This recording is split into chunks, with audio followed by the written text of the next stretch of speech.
Today, I will show you how to publish your Bubble app on the Google Play Store. First, you need to develop and deploy your Bubble app. This means you should build your web application fully within Bubble and make sure it is functional. You will need a paid Bubble plan to deploy your project. Once your app is ready, make it live on its Bubble web URL so it can be accessed from a browser. The next step is to use a wrapper service. Bubble does not provide a direct way to generate installable Android files, so we rely on third-party tools for this step.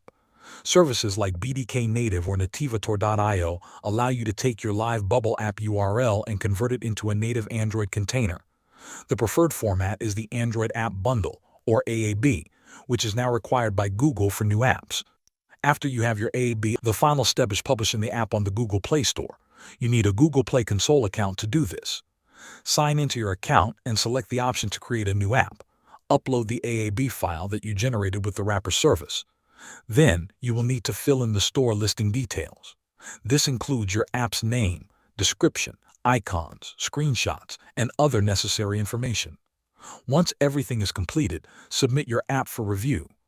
Google will review your submission, and if it meets all requirements, your Bubble app will be published and available for users to download from the Play Store. Thanks for watching.